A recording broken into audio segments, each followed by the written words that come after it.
Bienvenue dans Speedcast, le podcast dédié aux plus belles histoires du sport auto. Je m'appelle Anna, je suis passionnée de sport automobile et j'ai décidé de vous raconter ma passion. Toutes les semaines, nous retracerons ensemble la carrière d'un pilote de légende ou le déroulé d'un événement marquant de l'histoire du sport automobile. Aujourd'hui, nous allons explorer une histoire trop souvent mise de côté, mais pourtant essentielle, celle des femmes en Formule 1. Un sport dominé par des hommes depuis ses débuts, la F1 a pendant longtemps semblé inaccessible pour les femmes, avec des barrières invisibles mais puissantes, construites autour de stéréotypes sociaux, d'injustices structurelles et d'un manque de soutien institutionnel. Pourtant, au fil des décennies, certaines femmes ont défié les attentes et ont poursuivi leurs rêves courageusement malgré l'adversité. Celles qui se sont aventurées sur les circuits ont non seulement dû faire face à des défis liés à la compétition, mais aussi à des obstacles culturels et sociaux ancrés dans la société. Aujourd'hui, grâce à l'évolution des mentalités, des initiatives innovantes et surtout à la persévérance de femmes exceptionnelles, l'histoire des femmes en F1 prend un tournant et l'avenir semble plus prometteur que jamais. Alors comment en sommes-nous arrivés là et que nous réserve l'avenir ? Elles sont rares, parfois oubliées, mais elles ont bel et bien été là, casquées, concentrées et prêtes à prendre le départ. Aujourd'hui, on remonte la piste du temps pour raconter leur histoire, celle des femmes en Formule 1. La F1 a longtemps été un espace quasiment masculin.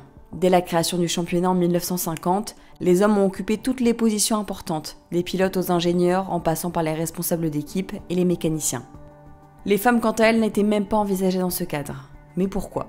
Parce que dans l'imaginaire collectif de l'époque, un sport aussi dangereux et exigeant, aussi violent parfois, ne pouvait être fait que pour les hommes.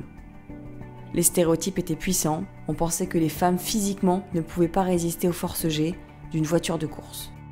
La brutalité des circuits, la concentration nécessaire et la rapidité des décisions étaient perçues comme des qualités exclusivement masculines.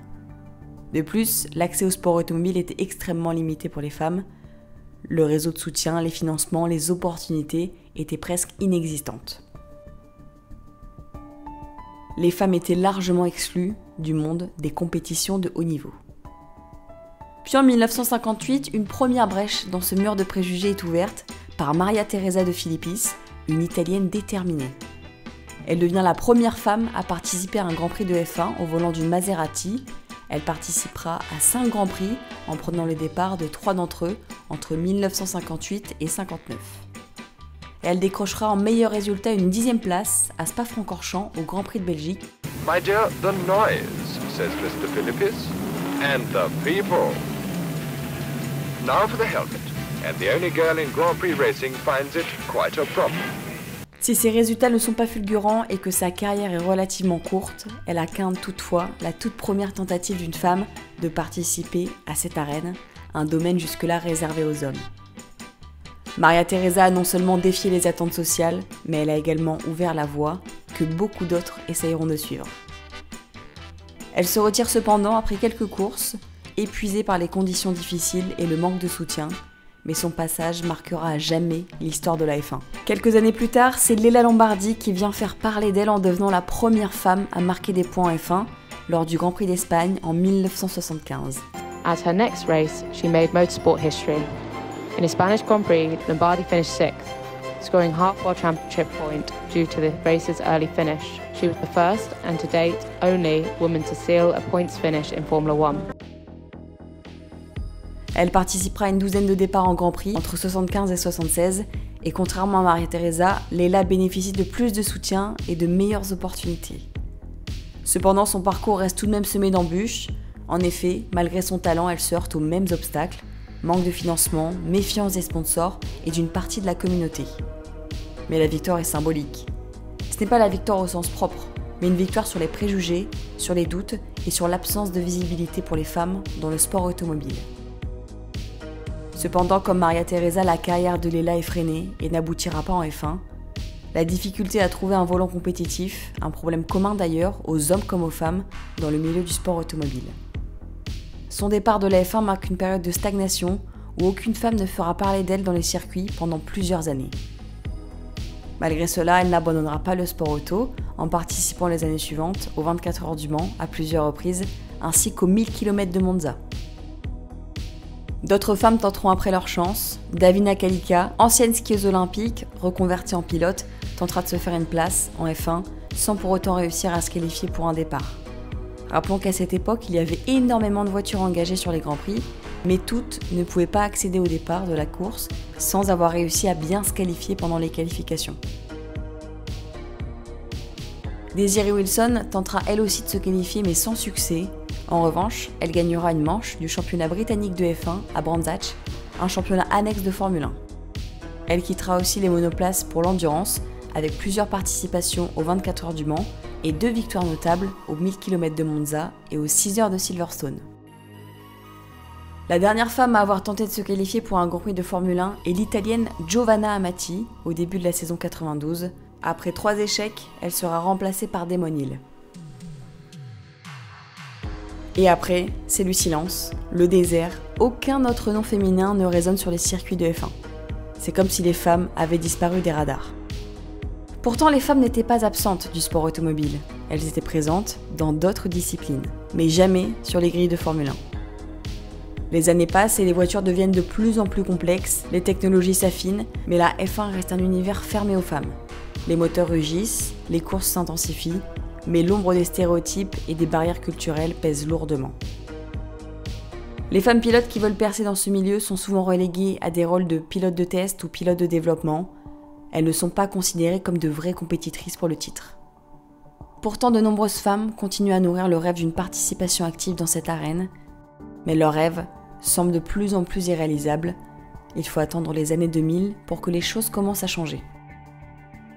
Avec notamment Sarah Fisher, pilote d'IndyCar qui effectue une session de démonstration avec McLaren après des premiers essais pour le Grand Prix des États-Unis 2002, ou encore Catherine Legge qui fera des tests avec Minardi sur le circuit de Vallelunga en 2005. Au début des années 2010, l'histoire prend un tournant décisif. Suzy Wolff, en 2014, devient l'un des visages les plus médiatisés de la F1 moderne, en devenant la première femme à participer à une séance d'essais libres depuis 22 ans. Bien que son passage dans la discipline soit relativement court et que son objectif n'ait pas été d'obtenir une place en compétition, Suzy brise les chaînes de l'inaction. Elle devient un symbole de la possibilité d'une présence féminine sur les circuits. Elle ouvre la voie à une nouvelle génération de femmes pilotes en prouvant que la F1 n'est pas réservée aux hommes. Mais au-delà des résultats sportifs, son rôle est fondamentalement celui d'un catalyseur de changement culturel. Elle montre que les femmes peuvent non seulement participer, mais aussi se rendre visibles dans un environnement où elles étaient invisibles. De pilote, Suzy Wolff est devenue la femme des paddocks de sport automobile. De Venturi en Formula I à la direction de la F1 Academy aujourd'hui, elle est un rôle clé et une figure incontournable de la mise en avant des femmes dans le sport auto. Plus tard, des noms comme Maria de Villota, Carmen Jorda ou encore Simona de Silvestro, qui, bien que n'ayant pas eu l'occasion de courir en F1, vont réussir à se faire un nom dans d'autres championnats. Leur présence en sport auto montre que l'aspiration à la F1 est encore bien vivante. Elles font avancer les choses, même si ce n'est pas sur la grille d'un départ de Formule 1. Les choses commencent à prendre un tournant radical au cours des dernières années. L'apparition de la W Series en 2019 est une grande initiative.